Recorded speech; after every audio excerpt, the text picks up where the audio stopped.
आज Doubtnut app download करें। Doubtnut पर अपने सभी गणित, रसायन विज्ञान, भौतिक विज्ञान और जीव विज्ञान के डाउट्स का करो सफाया। बस प्रश्न की फोटो खींचो, एक ही प्रश्न को क्रॉप करो और तुरंत वीडियो सोल्यूशन पाओ। अभी डाउनलोड करें। हेलो दोस्तों, इस प्रश्न में दिया कि सीबी अर्थात कॉमन बेस विधा में एनपीएन ट्रांजिस्टर के लिए परिपथ आरेख खींचकर उसकी कार्यविधि समझाइए। तो सबसे पहले हम यहाँ पे एनपीएन ट्रांजिस्टर को देखते हैं। तो आप इस चित्र में देख रहे हैं, यहाँ पर हमने एनपीएन ट्रांजिस्टर लिया हुआ है। तो यहाँ पे जो सबसे मध्य में जो भाग होता है उसे हम क्या कहते हैं, उसे हम आधार कहते हैं। और एनपीएन ट्रांजिस्टर में यह पी प्रकार के अर्धचालक से बना होता है तथा इस पी आधार के दाईं ओर तथा बाईं ओर इस प्रकार से यहाँ पे उत्सर्जक जो है एक और तथा यहाँ पे जो दूसरी ओर क्या होता है, संग्राहक होता है, जो यहाँ के एक ही प्रकार के अर्धचालक अर्थात यहाँ पे एन प्रकार से यहाँ पे बना हुआ है। तो इस प्रकार से यहाँ पे एनपीएन ट्रांजिस्टर में जो उत्सर्जक होता है वह एन प्रकार का तथा जो संग्राहक और उत्सर्जक जो है एन प्रकार के होते हैं तथा आधार जो है वह पी प्रकार का होता है। तो इस प्रकार से यहाँ पर हमें एनपीएन ट्रांजिस्टर प्राप्त होता है।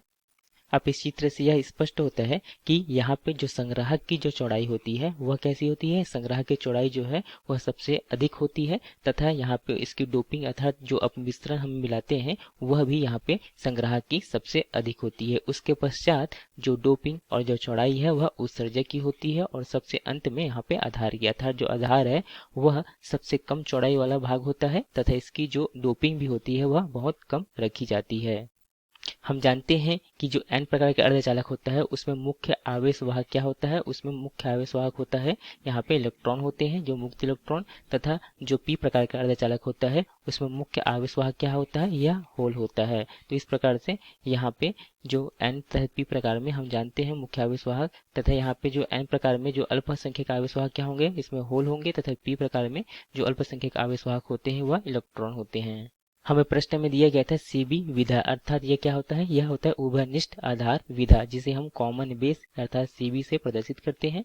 तो इस चित्र में आप देख रहे हैं यहाँ पे जो आधार क्या है वह उभयनिष्ठ होता है। तो इस प्रकार से जब हम उभयनिष्ठ आधार विधा में देखते हैं तो यहाँ पे जो उत्सर्जक तथा आधार को हम कौन से अभिनीति में रखते हैं, इसे अग्र अभिनत में रखते हैं अर्थात फॉरवर्ड बायस में, तथा यहाँ पे जो संग्राहक तथा आधार है उसे हम पश्च अभिनीति में रखते हैं अर्थात रिवर्स बायस में। तो यह एन प्रकार है, इस कारण से हम इसे अग्र अभिनीति में रखने के लिए क्या करते हैं, एन प्रकार को हम यहाँ पे बैटरी के यहाँ पे एन सिरे से जोड़ते हैं। तो इस प्रकार से यहाँ पे बैटरी के हम यहाँ पे ऋणात्मक सिरे से जोड़ते हैं। तो इस प्रकार से यह अग्र अभिनीति में होता है तथा यहाँ पे जो उस संग्राहक है वह कैसे एन प्रकार का है, तो इसे पश्च अभिनीति में जोड़ने के लिए हम बैटरी के धनात्मक सिरे से जोड़ते हैं। तो इस प्रकार से हमें यहाँ पे जो है अभिनीति प्राप्त होती है। तो इस प्रकार से हम यहाँ पे अभिनीति देते हैं। इस प्रकार से यहाँ पे जो यहाँ पे उत्सर्जक तथा आधार में क्या लगाते हैं, वीई लगाते हैं तथा यहाँ पे जो संग्राहक तथा आधार में हम यहाँ पे वीसीसी लगाते हैं। तब हम देखते हैं कि यहाँ पे जो मुख्य आवेश वाहक क्या होते हैं, इलेक्ट्रॉन होते हैं एन प्रकार में।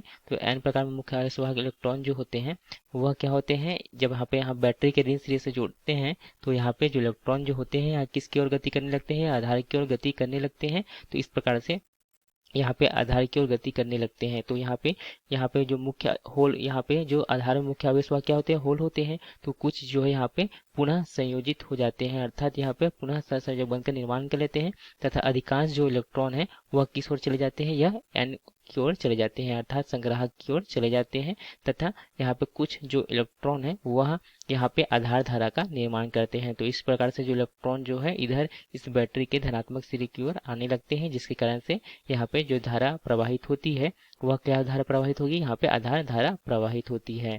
इसके लिए हम नीचे चित्र देखते हैं। तो इस प्रकार से यहाँ पे हम देखते हैं कि यहाँ पे जो इलेक्ट्रॉन जो है वो किस ओर गति करने लगते हैं, या आधार की ओर गति करने लगते हैं तथा यहाँ पे बहुत कम जो है वह क्या होते हैं, सहसंयोजक बंध का निर्माण करते हैं। जो अधिकांश जो इलेक्ट्रॉन जो होते हैं वह यहाँ पे संग्राहक में पहुंच जाते हैं तथा इस प्रकार से यहाँ पे जो संग्राहक यहाँ पे जो इलेक्ट्रॉन है वह किस ओर गति करने लगते हैं, यहाँ पे बैटरी के धनात्मक सिरे की ओर गति करने लगते हैं। इस प्रकार से यहाँ पे जो धारा क्या प्रवाहित होती है, हम जानते हैं कि जो धारा है इलेक्ट्रॉन के दिशा के विपरीत दिशा में प्रवाहित होती है यहाँ पे संग्राहक धारा। इस प्रकार से हमें आईसी प्राप्त हो जाता है तथा यहाँ पे आईबी जो धारा है वह इलेक्ट्रॉन को जब यहाँ पे नीचे की ओर गति करने लगते हैं, जिस कारण से यहाँ पे आईबी धारा भी प्रवाहित होने लगती है तथा यहाँ पे जो इलेक्ट्रॉन जो है वो यहाँ पे जो यहाँ से इलेक्ट्रॉन जो है वह प्रतिकर्षित होते हैं, तो यहाँ पे जो धारा है इसकी विपरीत बहने लगेगी, अर्थात यहाँ पे आई धारा बहने लगती है। तो इस प्रकार से किसी कॉमन बेस में अर्थात जो उभयनिष्ठ आधार में जो यहाँ पे जो धारा की दिशा है हमें इस प्रकार से प्राप्त हो जाती है। और हम जानते हैं कि यहाँ पे जो ट्रांजिस्टर में जो धारा होती है उसे हम किस प्रकार से प्रदर्शित करते हैं, आई ई, अर्थात यहाँ पे जो उत्सर्जक धारा है वह किसके बराबर होती है, यह आधार धारा अर्थात आई बी संग्राहक धारा IC के बराबर होती है।